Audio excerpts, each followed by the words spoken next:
Welcome back to Hacker Hangouts on Saturday morning, and we're diving into should TikTok, should TikTok be banned in the United States? And this is a complicated one because there's the question of what are they doing anything? Are they doing anything differently than current social medias? Should it be banned? How should it be banned? What is the ramifications of this? Is there better ways of doing it? And we're going to cover all of that. But first, though, I think there is a value in saying, with no caveats, with no explanations, going around the table, do you think TikTok should be banned? Yes or no? Starting with Gator. Oh, put me on the hot spot. This needs to be more qualified. So I'm gonna take a pass until we get some more clarification. No, hold on. No. It's a yes or no. If you are God, if you are king, if you are the dictator of all, would you ban TikTok? Yes or no? Okay, I'm gonna do a shocker and say no. In its current operational form, yes. Gulo? Nope. Yeah, it's for everyone. I would say no as well, but it's a hard question. I know I did it because I want to give 8 different caveats. I'm not. I won't. There was I would say you're about to explain. I'll say no, and let's start off with what kind of just set the groundwork. What prompted this? Why are we even considering banning it?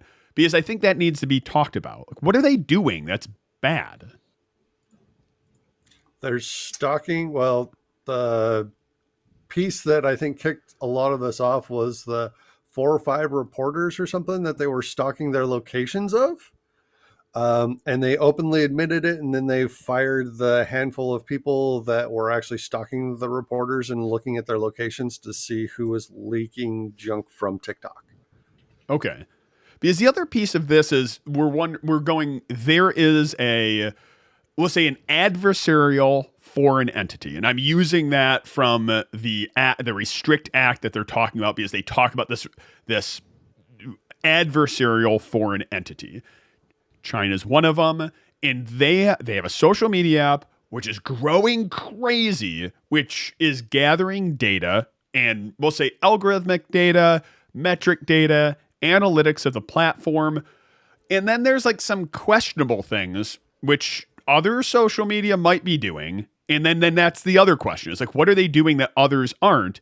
But that they're gathering all these metrics, and we don't really know what they're doing with them. I would assume, again, in saying that the best case scenario, they're using it to improve their platform, to improve it, and they're not using it to spy and manipulate things.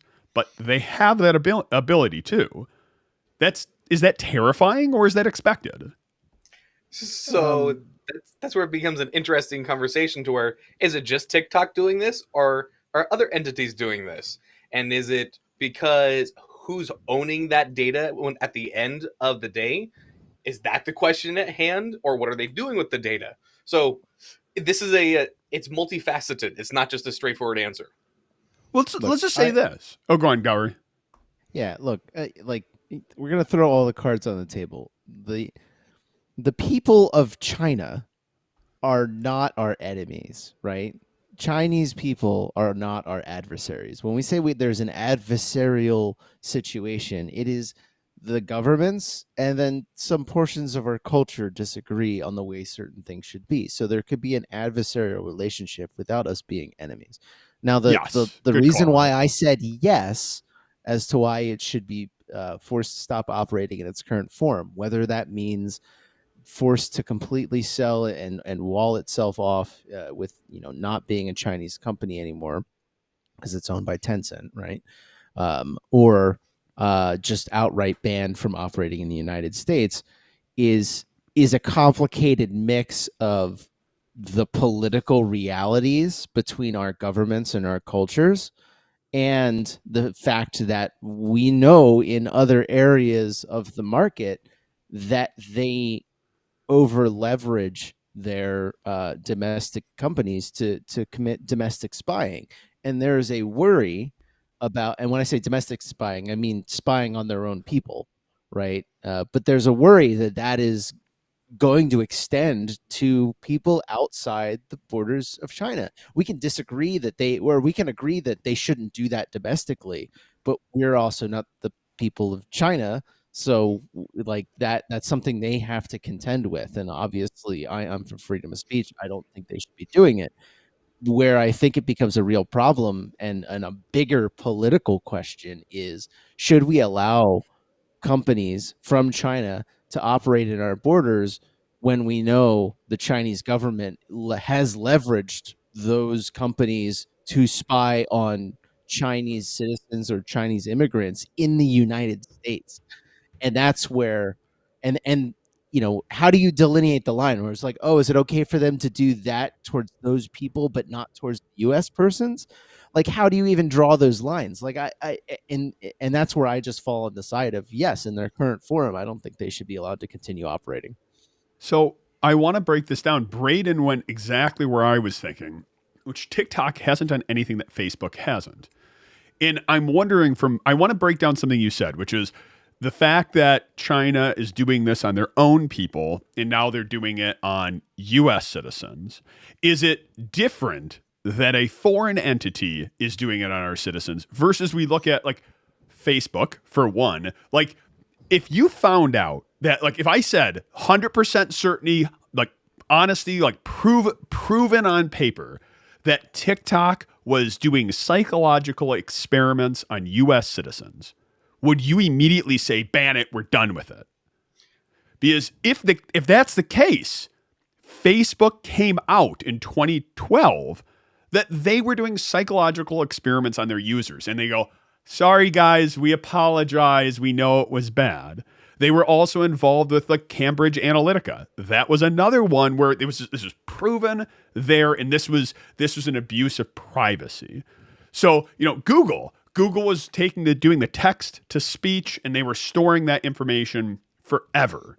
So again, we can say, oh, they're bad. So is your point, and I want clarification here, is that it's bad. It's bad that we're doing it. It's worse that it's a foreign entity doing it. Like, what's the delineation there? No, the delineation is the involvement of the government in Chinese companies, right? The U.S. government doesn't force U.S. companies to have a representative of a U.S. government person on the board of every U.S. company, right? And the U.S. government doesn't have the we'll say the requirements on their citizens that the Chinese government does, right? Like the Chinese government, you should really go look at how businesses in China are forced to operate under quote the party, because they're functionally like, and this is why I said you have to separate the people of China and the Chinese government and the political realities, because that it's very hard to do without crossing that, oh, well, you're just being racist line. I don't think the people of China, I don't think that this is a bad situation. I don't even think probably the majority of people that work at Tencent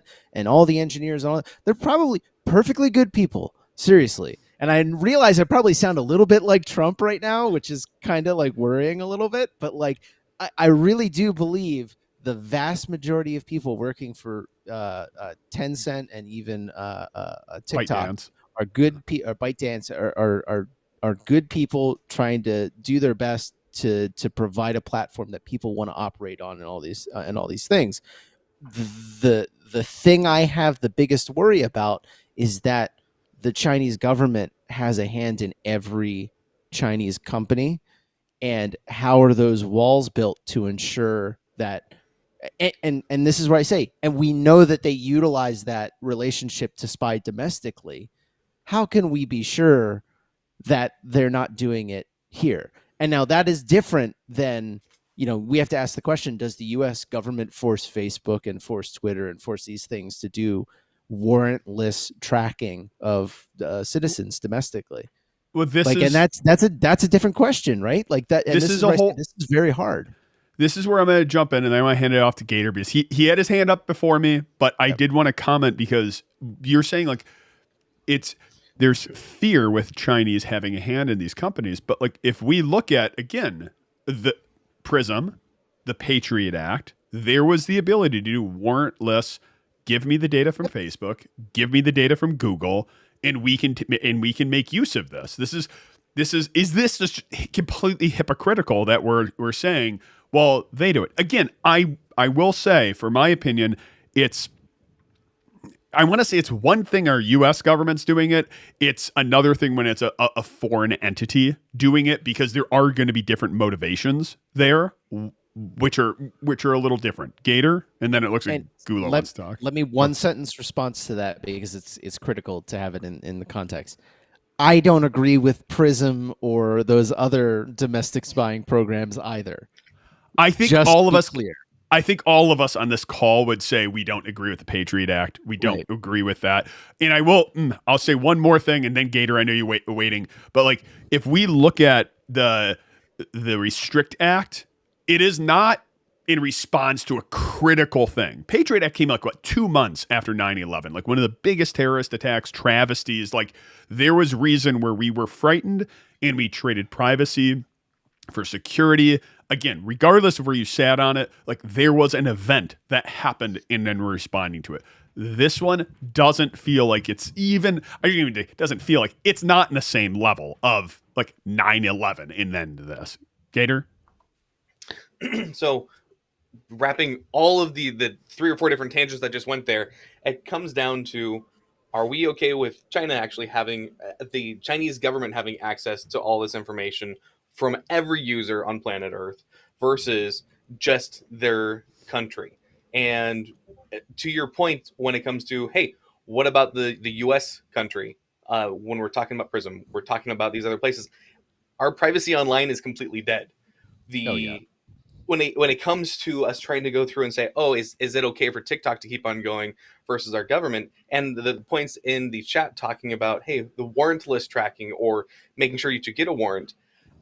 I've got an issue to where, even when it comes to like literally Ring going through and giving away access to their videos without a warrant, while we have the laws in place to make sure it's supposed to go through a certain process to be able to access our consumer data, it's just being given instead of going through that same process.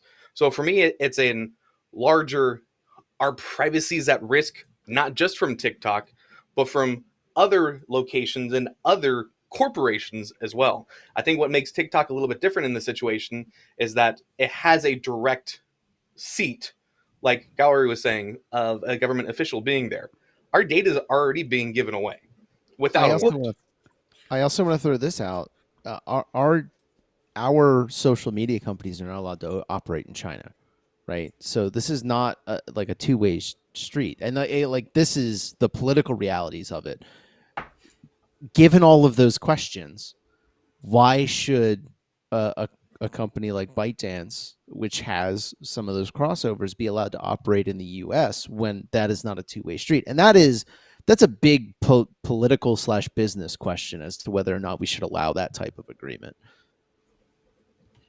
So I don't think that, to respond to Gary's latest point, I don't think that we should be like, they don't allow us, we shouldn't allow them, because they're far more restrictive in their society than we are, or we have freedoms here that we need to protect and deal with. Well, as far as the data stuff goes, we already do warrantless searches all the time. The FBI just admitted that they go out and purchase all of this data from the private sector and use it for criminal investigations. That's what they do. Even if we ban TikTok, there's nothing stopping China from going out and doing the same thing and purchasing that data. It's literally, this is not a TikTok issue. This is not a China issue. This is about who controls and who's building the great firewall of the US. Well, this is a piece, though. I want to come back to something Gowrie said, which was and actually Gator said it too, which was this: you have no expectation of privacy. Like, let me just ask theoretical question. It doesn't matter whether you have Google, Siri, Alexa, or whatnot. News comes out tomorrow that, hey, we're sorry, we made a mistake. Your device has been listening 24/7. It's been uploading all of that data, and we've been storing it. From zero being like, like I am not surprised whatsoever. Like, or actually, we'll say 10 being I'm not surprised whatsoever, 0 being I absolutely expected. Like this was going to be like, what level would you be when if you found out tomorrow that your phone has been listening 24/7, 365? 0. Would you wouldn't be surprised at all. That's freaking terrifying. Like we have gotten to the point, like it's just a joke. I was talking to my father about this, and he was like, "Oh yeah, like I was talking in my car about buying such and such, and then I got an ad on my computer." That is flipping terrifying. That we've come to this point in privacy in our culture, in the internet, that we have zero expectation of privacy. It's terrifying. And I just put a comment in the notes real quick for the FBI admitting. I know I cut. I'm saying here a citation. Here's the citation in the notes. Go for it. So, okay, they're listening to everything that we do. Why do we allow that? Why do we continually support a system that does that? If you're not paying for a service, then you're the payment. Your information is the payment for that service if it's a free service. So TikTok, a lot of the last statistics I was reading is 150 million Americans are currently using it, and we're using it for news. We're using it for cooking and dance trends and all kinds of random crap. People learn things from TikTok. A lot of the people I follow on TikTok were like educational things and physics and NASA and stuff. That stuff all exists and is super cool. And it's an actual service that people are using. If you start removing that versus say an Instagram or a Facebook or a Twitter used to be a great news source and now it's kind of dead, but they're all in the same boat. They're all collecting vast amounts of information. This is not, I disagree with the whole China argument completely, just for the fact of China has their rules, their regulations, their culture, and we have our rules, our regulations, our culture, our laws, and whatever. Why does that even matter? If they're tracking us and they're storing all of this data, we're already doing this. The government's already doing this. Foreign entities are already doing this all over the planet, and we have zero control over it. We're going to have zero control over it. So is there a difference? And I'm going to go right to Gowrie with this. Is there a difference? Because I want to split this. I think we can all agree that all of them are doing it. TikTok, Facebook, Amazon, Google, etc. They're all doing this. Is there a separation that needs to be made versus a foreign entity versus domestic? I'm not sure that's where you're going, Gowrie. There is an ideological component to this, and I will concede that I am probably arguing from that stance. I do believe there is a diplomatic, requirement for the U.S. in the position that we're in to try and promote free speech and human rights around the world. Whether or not we do that correctly, or whatever you want to say, that's a whole different question. I'm just saying I do think we are required to push those ideas elsewhere, and one of the ways to do that and to try and force that to happen is to say, "Hey, China, we're going to ban your shit because we don't think." So this, like I said, two-way street. If our stuff, Facebook, Twitter, whatever else, I don't know what the other social media platforms are. Those are the ones I'm on. If those are not allowed to operate within China because you're doing domestic, because you don't have the ability to do domestic spying on your people and locking down information and all those things internally, why should we allow your similar platform to operate within the United States? That's a different question than the privacy question. Now, on the privacy side as well, I don't think you can just hand wave the fact that China does have a hand in all of these companies, and the threat to national security that a handful of government officials having it installed on their personal phone is. Like, that's a real problem.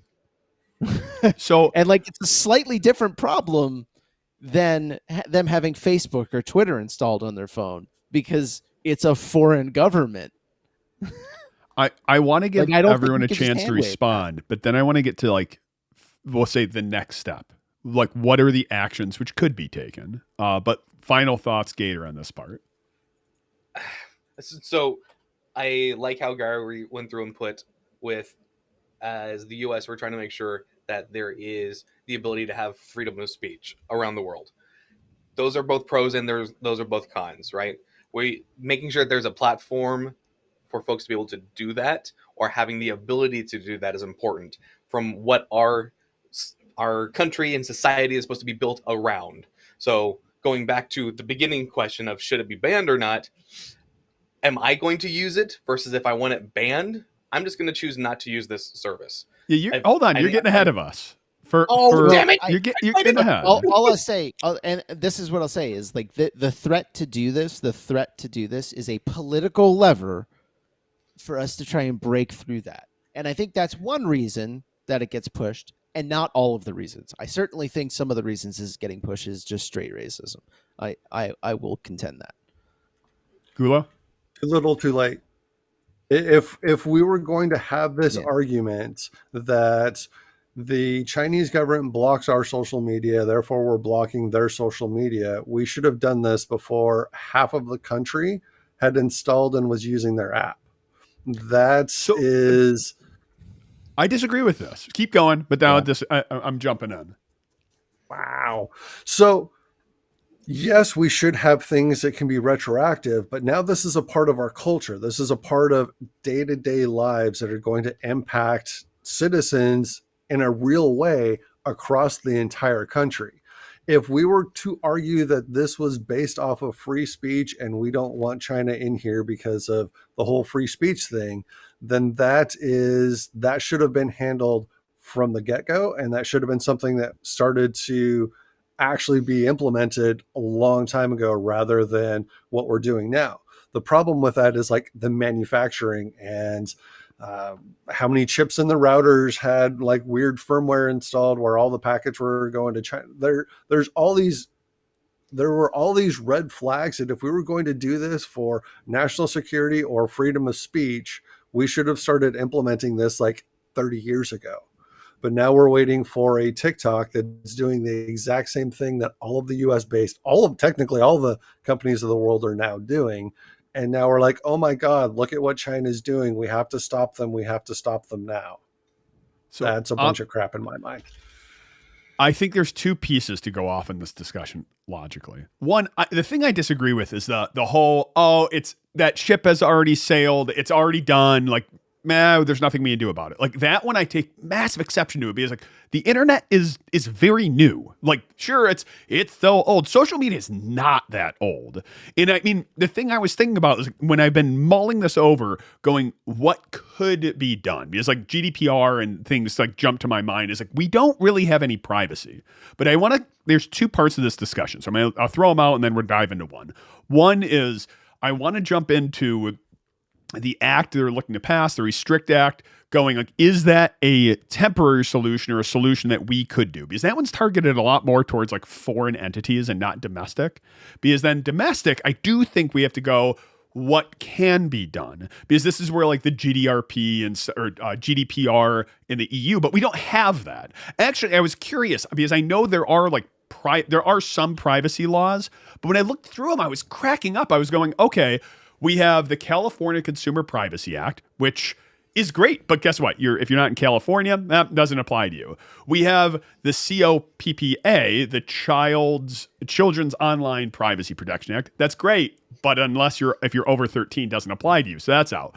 HIPAA, that's a good one. Now it's been kind of stripped, but it is a law, but it's your healthcare data. So this data isn't under that. We have the Graham-Leach-Bailey Act, and that's like personal financial information, doesn't apply here. Fair Credit Reporting Act doesn't apply. The ECPA, the Electronic Communications Privacy Act, that's great, and it could, but that's on surveillance, that's like on intercepting communication. So when we actually look at the privacy laws right now, they don't exist in the US. They're mostly this like handshake between the terms of service privacy policy, but there's not really punishments set in. There's not like, here is your responsibility. We look at Facebook, who violated this with selling user data, and it was like the slap on the wrist of like, oh no, a $680,000 fine. Where at least like GDPR is like 4%, like 4% of your total global revenue can be fined, which is in some ways, again, it's better than nothing. But there's like at least things. So I think the question is like, I want to put domestic. I'll let you guys respond, and I want to put domestic over here, and we'll come back to it. Gula, what were you going to ask? So I should clarify my statement. Yes, the ship has already sailed, but yes, we can bring it back to port. The proper way of bringing it back to port is regulation. We have not attempted to regulate first. We're like, we're like, hey, if you don't do as we say without the actual regulations put in place, then we're just going to ban you. If we start the regulation process and applies to everything everywhere, then that's a framework that we can follow, and then that can lead to bans later on. And pulling TikTok out of the country at that point, yes, I can see that happening. But being like, no, we don't like the way you're doing business, we don't have a specific law, so we're just going to ban you, no. So I 100% agree where if we don't have the structure already in place, just going to go through and say, oh, we're just going to pick on TikTok right now, and we're going to do a blanket ban of TikTok. That's not what a bill is currently. But I agree with Gulo to where if we can get to the point where we make a framework that we can say, hey, not just foreign, but also domestic, saying everybody who's collecting data have to play by these rules, then we can have an even playing field across all of the different E-Corp, Evil Corp. I think a little bit of Mr. Robot decided just to kind of bleed in there a little bit. Yeah, let's do ahead, this though. Let's put domestic over here, because I think that is a discussion and that is a solution for domestic. But it's not really specific to TikTok. Let's talk about the act they're looking to pass and whether or not this is a great idea, a bad idea. And this is the Restrict Act. It's not finalized yet. At least the draft I read was like 56 pages. And the reason I don't like it in its current form, actually, there's many reasons I don't like it, but one of the biggest ones is there's some massively vague language, which they've come out and said, oh, but like banning VPNs. Like this is the one which has been all over. Like I've seen all of the clickbaity titles saying they're going to ban VPNs. And it's like, no, that's that. Even the people who have written it have come out and said that is not the intent. But the language itself could be abused that way. And what we're doing is we're legislating a bill which gives executive authority to do a thing, which, again, whether you love our president, hate our president, want Trump, don't want Trump, I don't care, because the power sits with the executive branch. When that president moves on, a new president picks it up, and they have this power. And if they choose to abuse it in a way, it now goes to the executive or the judicial branch to now say, was that the original intent behind it? So if the original intent wasn't VPNs, because the actual language, and I can't pull it up because I don't have it right now, the actual language is saying there's twofold. They're going to go ban. They use this, they ban TikTok. You still want to use TikTok, you use a VPN to circumvent this now ban. That VPN, not VPN technology, not VPNs in total, are held responsible. But if you use a VPN in that specific brand, that NordVPN or whatever it is, garbage VPN, lets you circumvent and get TikTok, they can be fined. And while I put it in the same line of, we'll say the copyright laws, like you wouldn't download a car, you wouldn't download a movie, or you wouldn't steal a car, that's what it was, where you can be held, if you circumvent it, up to like $250,000. Like I would say like that. They're not going to use that to sue individuals for $250,000 if you have Facebook. But the language is vague enough where that's deeply concerning to me. So I'll throw it there, and then I'll pull it back. What are your guys' thoughts? Is the Restrict Act a good idea in this moment? Because part of me feels like it's a passion passing of a law, kind of like the Patriot Act. It's 2 months. The banning has gotten to the top of our heads, and we're like, let's go pass this, and that will solve it. So I'm going to say that in its current form, no, it is not what we need to go through and pass. And as we've seen when it comes to, if people have been watching the hearings and seeing, hey, how our Congress critters are going through and interacting with these CEOs from these different corporations, they don't understand what they're going through and asking and talking about. So they're now leaning on their aides, and their aides are trying to go through and understand this information. And since we're not involved as much as we should be as technologists, as privacy folks, as people in InfoSec, there's a lot of unknown items or misconstrued items in this bill. And to your point, Silicon saying, oh, that was not the intent of the bill. I absolutely agree. If it's written in a certain way that could be redefined at a later time frame, that is the problem. We need to make sure it's very, very clear from the start. Yeah. So, and quoting Squiddy P says, executive authority is the problem. Executive authority is not actually the problem, right? The legislature does not have an ability to enforce laws. Executive authority, the executive is the one that enforces and implements the laws. The problem is executive discretion. Right. So when you have these vagaries in these laws, it allows the executive to interpret the law however they wish. And then depending on the current political minefield of the courts, you can either get the courts to agree with you or disagree with you. And the original intent of the law is completely irrelevant. It doesn't matter. Once it's law, it's whatever the words say and whatever the benches are willing to agree with. But Yeah. so, go ahead. Oh, no, I was going to say another question which came up, which kind of ties into this. Our problem now is that our legislators know nothing about InfoSec. That's from Wi-Fi. So I wanted to touch on this. So our current legislature doesn't really like, when I say legislature, I mean the elected representatives don't really write the laws. You know, people say we have a shadow government of companies and lobbyists and all these things. A lot of times it's actually the congressional aides that produce the laws over time, right? And a lot of these folks come and go with representatives, and a lot of representatives inherit some aides from prior representatives, depending on whether or not they're the current party or the passing party or whatever.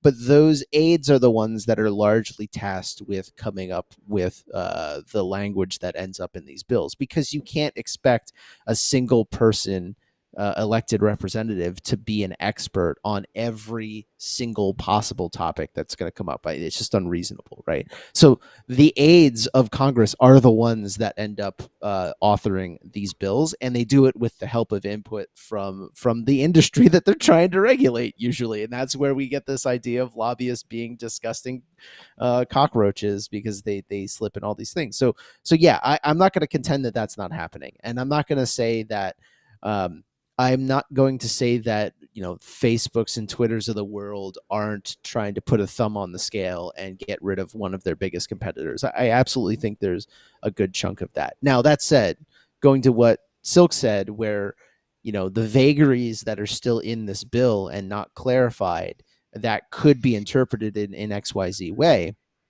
that's where I think this is the, do we do something or do we wait for the perfect solution situation, when you know that whatever gets passed is going to piss a whole bunch of people off, while at the same time a lot of those people also think something has to be done.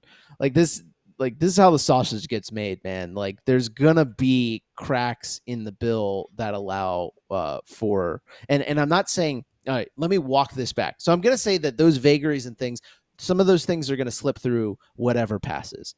This does not mean I agree that this particular bill should pass.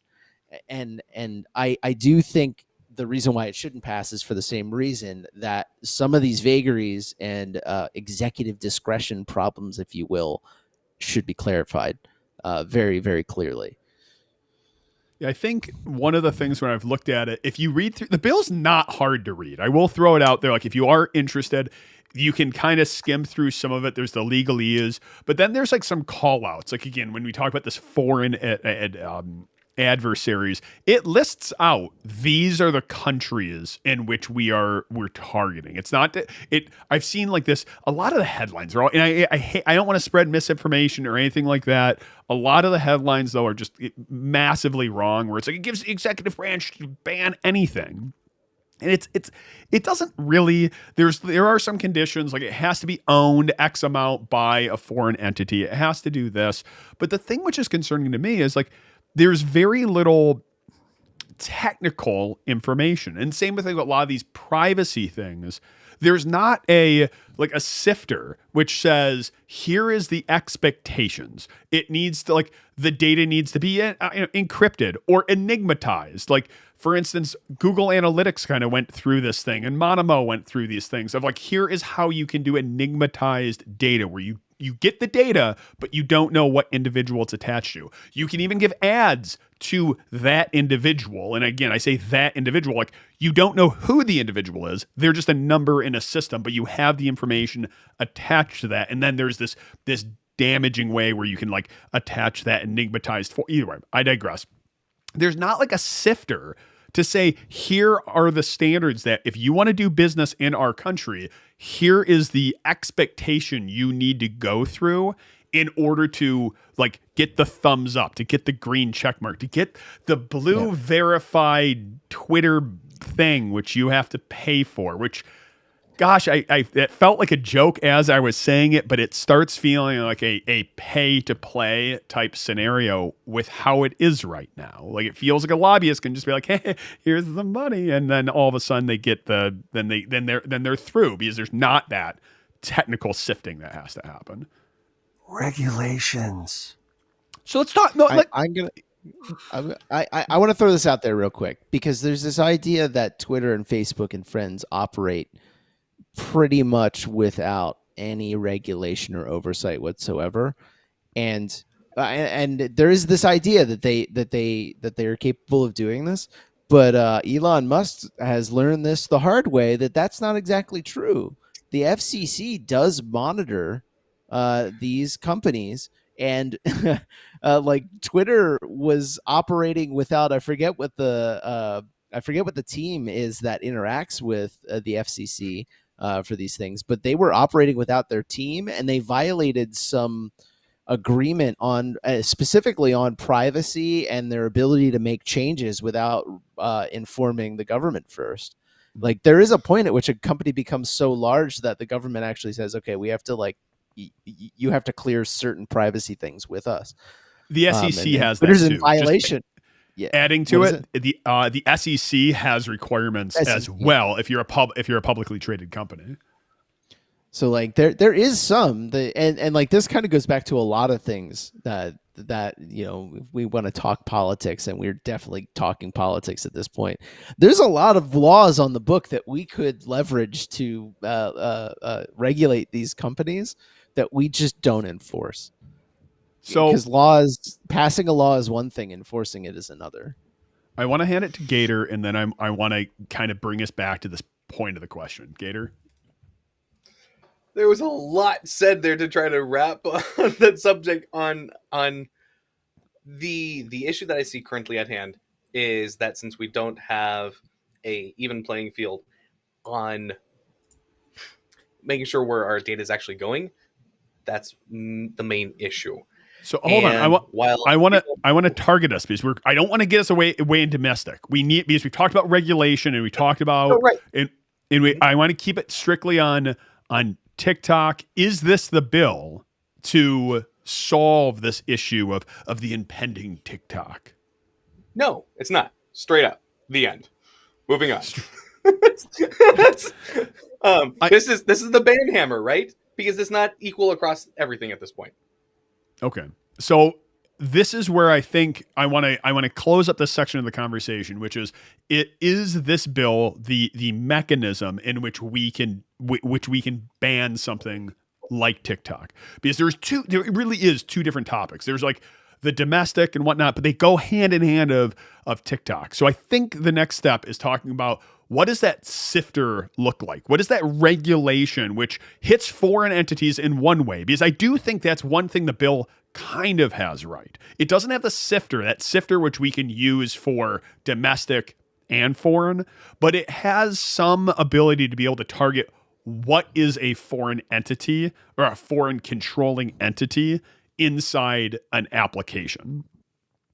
So that's the piece I think they have right. I don't think they have necessarily like, should we ban it? I think the overarching question I want to ask before we talk about, we'll say banning or the domestic sifter is whether or not, and again, this gets a little political, but whether or not we should even ban anything. Because like how it's written right now within the bill, like Kaspersky antivirus, I'm probably gonna mispronounce it, but that Kaspersky. Thank you. Again, stents in my nose. I can't pronounce half the words right now. Not that I could anyway, but it would allow us to ban that, the antivirus. And that's on a lot of people's computers. It's looking at that. And the question I have to ask is, if I want to download a virus, if I want to do the dumb thing, do I need the government's protection to protect my privacy? Or is that an overreach? Like we talk about like the freedom of the internet. Do we want a great because it starts to feel like this is the start of the great US firewall. We have the great China firewall.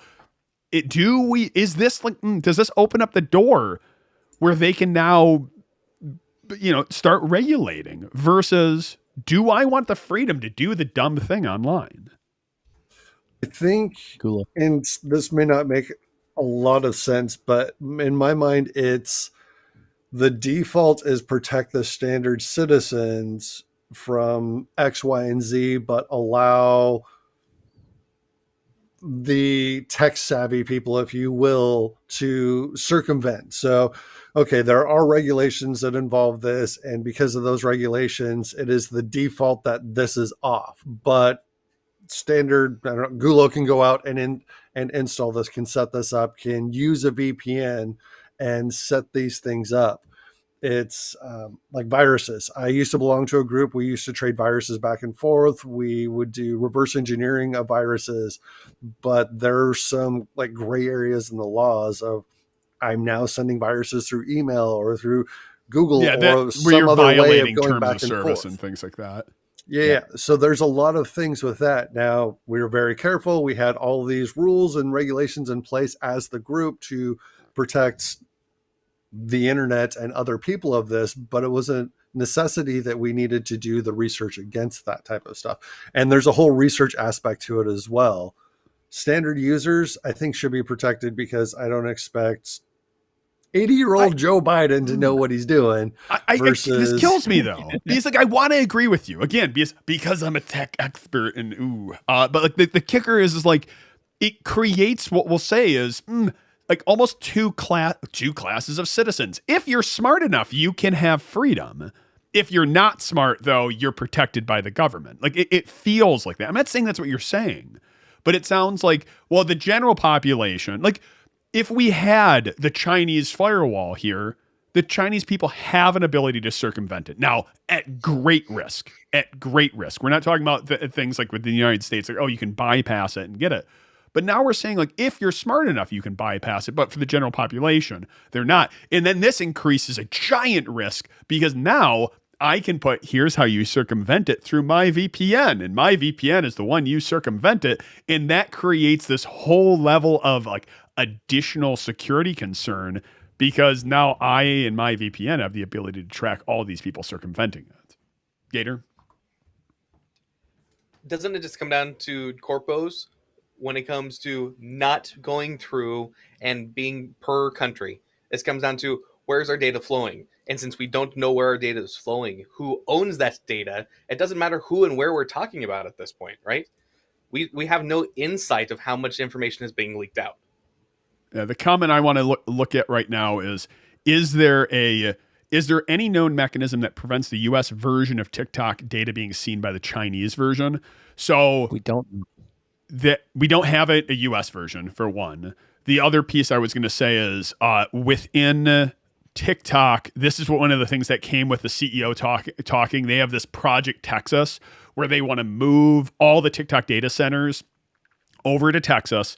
They'll be ran by U.S. citizens. They'll be ran by U.S. security teams. There have to be massive transparency. So I think this is where I want to go around the room again, but then I want to talk about domestic, because let's say Project Texas, Wi-Fi Addict very much appreciate the comment, because it brings us back to, let's say TikTok does become a domestic company. I'm not talking about ownership. He kind of said during that interview saying, hey, it doesn't solve the problem if I'm not the owner anymore, though there's things to be said there. But if it becomes a domestic, if they follow U.S. data centers, security teams, transparency, and all of that, now they get regulated the same as a domestic company. I've said a lot. I want to spin around the room. Gulo, you have your hand up. So we're talking about whether or not you're smart enough to do something. I just point back to Tide Pods. There's a warning label on there that says "Do not eat." And I'm sorry, if you eat the Tide Pod, then you're trying to bypass the government restrictions that were protecting the standard citizen. Now, it's a little bit on the opposite end of the spectrum of I'm dumb enough to eat the Tide Pod versus are you smart enough to bypass that type of security? But that's, yeah. I mean, there's a lot of analogies I think I could draw with that, though, too, because you'd also say guns. Like, there is regulation around guns. We've talked about more or less, but like if you want to do the dumb thing, you can do the dumb thing. But then you say with Tide Pods, if you want to eat them, you can eat them. Like, there's a balance of regulation to be had around Tide Pods because you can only really affect yourself with those. There's another level of regulation around guns, which you can affect other people with. So I think I don't know if it's an exact analogy. Gowrie? Anytime you say a statement like, "Oh, Tide Pods, you can only really affect yourself with those," I'm immediately terrified because you've just given Gulo an idea. You're like, "How can I've already put that statement false?" I already put Tide Pods in bath bombs so that you could clean your clothes and yourself. All of a sudden, I feel like I'm living in Princess Bride or like something like that. He's like, I've been slowly building up a tolerance. Like I'm gonna be sitting across from Gulo at DEF CON, sipping coffee, and all of a sudden I'm gonna start feeling sick. And he's like, I've slowly been building up a tolerance to Tide Pods. And so. No, I want to get back to there's like three different conversations being thrown around right now. I want to focus explicitly on what Gator said with, isn't it all about corpos and how our data is flowing and all these things? Yes, but no. That's the yes, problem. we have a complete lack of privacy regulation in this country. We all agree on that problem. We all think that needs to be solved, and that is the base of a lot of these problems. But you cannot ignore the foreign government issue. You cannot ignore that. And these are two fundamentally separate issues, right? So that's my one response to that is you have to ask those hard questions about what do we want to allow a foreign government to do in our country and enable in our country. And I don't think they are easy questions, and I don't think I have all the answers. I just think that it is not all about corpos. And then the flip side to this is the more you regulate those corpos and the way our data privacy, you're handing more power to the government. And that is something that is generally very anti-US, domestic thought, where we're just like, oh, more government overreach, blah blah blah, whatever, right? So like these are hard questions. These are hard questions, ideological questions. So no, I don't think it's just a corpo thing. Yeah. Okay, so I'll still stand by my statement on saying, okay, I'm going to go corpos. But what I'll go through and say, in addition to that, is, and I love being able to go through and pull this. Getting involved with your local your local government is important. Up higher is also important. Yeah. One of the phrases that I got to go through and use back when I was in city council was WTF. Where's the funding? Follow the money, baby. So if you can follow the money, whether we're talking about corpos or not, or lobbyists / sponsorships, it's not that different. But that's my 2 cents. I'll hand it off to Silk since he's got his hand raised.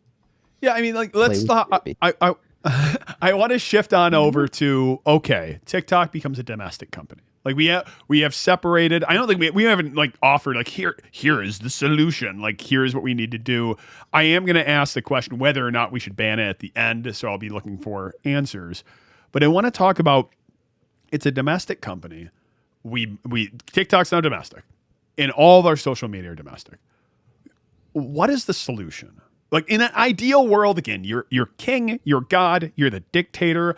What would you build as a framework for domestic companies that would say, this is the Consumer Privacy Act, or like this is our equivalent to GDPR for the US? Now, I'm going to comment on this right before we dive down, so I'll let you guys collect your thoughts. GDPR is not perfect. It was, I would say, like the first pass, and there's been issues with it. Heck, as of today, Italy banned ChatGPT within the country because it violated GDPR. Now, and this is frustrating because you have this emerging technology within large language models. By the way, found an awesome open source project where you can run your own GPT-4, which is amazing on your local computer. But it's not perfect. So if you were God, if you were king, where do you set the sifter, and what regulations would you say on a domestic companies? So I think on like the extreme end, and apparently my connection just went to garbage. So it's all right. Your audio sorry sounds for the great. viewers. I think on the extreme end, the way this looks like is like, you know how internationally we have like nuclear inspectors that go into other, nuclear power plants and enrichment facilities to ensure that people aren't making weapons or they're within the confines of our treaties. Like there is in theory, we could have like privacy inspectors that go into these companies and see whether or not they are actually adhering to end-to-end encryption, whether or not they're actually doing these reviews of how they implement various levels of privacy, whether or not they're adhering to their own privacy policy. And I think a blanket banning of selling out your privacy because you click the I accept button should just happen, right? Like the EULAs are garbage, and they should be made as null as possible, because they effectively allow companies to write federal law in some cases. Like the way that the law is written today turns a EULA into whether or not you're committing a crime based on how you access a company's website, and that's a real problem. So I think, number one, a massive overhaul of the consumer's interactions with end user license agreements. I think that's step one in order to ensure that clicking the I accept button doesn't just sell away your privacy. And number two, I do think some level of government inspection of large companies to ensure that they're adhering to certain levels of privacy required. And I think we already have that for certain things like HIPAA. It just needs to be applied more blanketly to large companies like this. I think one of the things I love when I'm looking at licenses, like GitHub licenses, there's this whole like explain it to me like I'm 5 website. I think it's like licensing in plain English. It would be nice if EULAs actually had to have that explain it like I'm 5 of this is the data we use, here's how we use it, and they need to be more finite. I think Android does this better when you install an application. It gives you more finite detail, where Apple, while I like their privacy, it's more like, for instance, on TikTok, do you want to share your contact list with them? It's like, no, I don't want to share my entire contact list. I would like the ability to be able to like find friends who also have the account, but like, what do you do with my entire contact list? And I think like that's one piece. Something you also said is like third party. I don't think that, again, I'm not one who's like, don't trust the government and they're going to ruin every regulation. Like, but I think there is value in having a third party, like an EFF or something like that, who you have like a list of third party independent auditors, which is here is your policy, like most regulation. Here is the framework which you have to adhere to. Here is the policy of here are the things we say we do. And then have a third, then you have to collect evidence on here is the evidence showing that we do what we say we do. And then have an auditor go check those things, staple them together and say, yes, they are doing what they say they're doing. But that's think, like- functionally how that works today in the United States. And this is, and I'm going to tie it all the way back to what I said in the beginning, which is that's basically for the areas where we do have privacy rights, things like HIPAA and things like that. That's how it works. You hire an independent auditor to show that you're in line with because the government doesn't have the resources to do it for every company, right? So that's the way it works today. The way it works in China is they have a representative of the state in the company to ensure that they're following. And that is what underlies my entire opinion about this topic is that that's a great point. A huge difference between the two things that we're currently seeing. I think the other thing I would add here is while we have a comprehensive data protection framework, like which we don't have right now, I think the other one is an increased transparency with companies. That companies need to talk about their data practices. Those need to be public, and those need to be audited beyond SOC 2. Like, because that's where I think a lot of places hide behind, and they're like, oh yeah, SOC 2. But the fine print within SOC 2 is that you set the scope. As a company, I could have my entire whatever application I built. Say I was like a crypto bros exchange or something like that, I could actually set the scope of my SOC 2 to like all the physical security controls, hold my stuff in AWS, and all of a sudden I can be SOC 2 compliant without my application even being looked at. Like, I think that's one of the things a new privacy framework needs to do is set good scope on what needs to be included, what data needs to be included, and then there has to be an increased transparency around it. The other thing I would do is, and two other pieces is like, this is like a bold statement, like empower the citizens with more control over their data and privacy settings. I think this is something the California Act did really well, like the right to be forgotten and things like that. The ability to say, if I delete TikTok, my data is gone. It's almost impossible because that data feeds back in and like there's obviously technical complications, but there's not a lot of control you have in a lot of these software. You use the app, this is your privacy. You don't use the app, you don't have to worry about privacy. And then I think also there has to be simplicity and there has to be accountability. I think it's one thing that is massively short on all of these frameworks coming out. Like, that's one thing I think GDPR gets right is that there is penalties. It's not like, oh, slap on the wrist, like Facebook, you just totally like got like oh no, $600,000. Like, it is a massive penalty within GDPR, which is like 4% of your global revenue. So I think those are some of my thoughts on it. Gator, Gulo, thoughts? If you were God and king?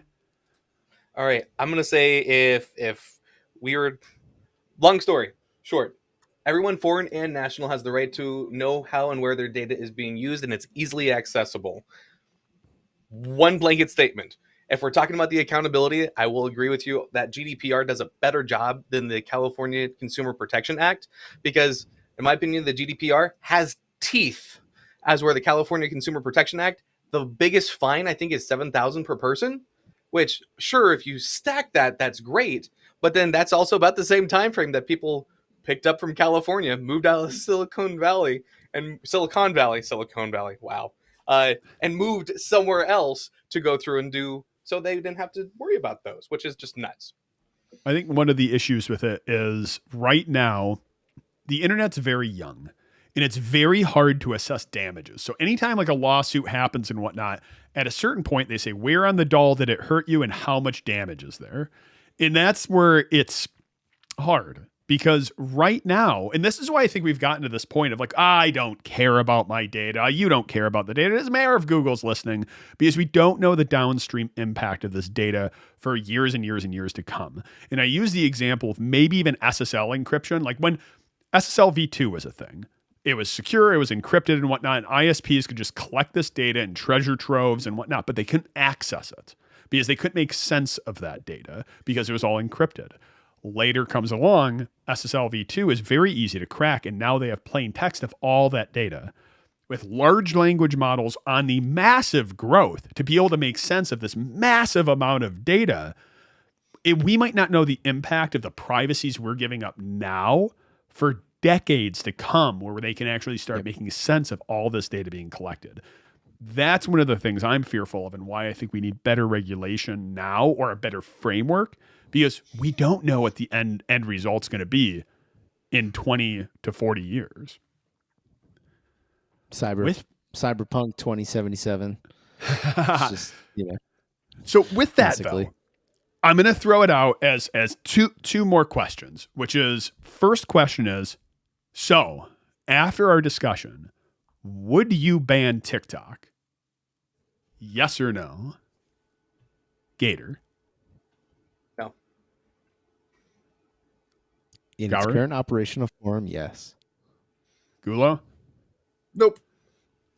And I would stick with no, which surprises me a little bit, but mainly because I think at the core of my belief, I don't like the idea of, I think this is the finger in the finger in which allows things like restriction on the internet, which I want to be free.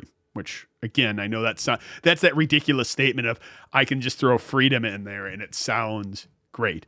I will say this: the internet feels like we've had social media forever.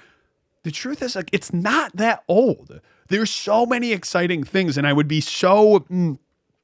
remiss in thinking that we banned TikTok when that is like the cusp of what a new social media could look like. Again, we went from like, goodness, MySpace and Zynga, which was like personal blogs, and then we went to like Facebook, and I never felt like I was like connected. And then there's like Twitter and stuff like that, and then like YouTube, I guess, kind of sits in TikTok. And I love the idea of having social media like, oh goodness, draw us into cool communities. I don't know what those are.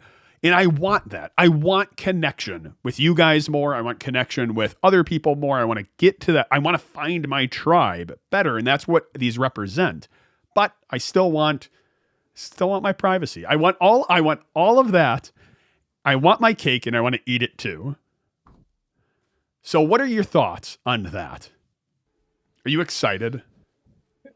I'm always excited. There's always more projects to do. One of the things I'll say to wrap up mine would be, we have never been so connected around the world to where I can literally VoIP call or video call somebody on the other side of the world right now. And having this much interconnectivity around the world is absolutely amazing. And I would hate to see governments go through and start sectioning off to where we now don't get to talk with the people on the other side of the world. Separating from governments. Let's talk about humanity as itself. So for that, linking back in, you got to go love your hacker family. I will say probably the most controversial thing on this stream, which is increasing connections between these different groups is not always going to create good results, and so we have to be more careful about how we go about doing that, because that's how you actually generate instability in a lot of societies. And so just saying we should increase the connectivity isn't the whole story. It needs to be, you need to dive into that a little bit more. I'll leave it there. Gula?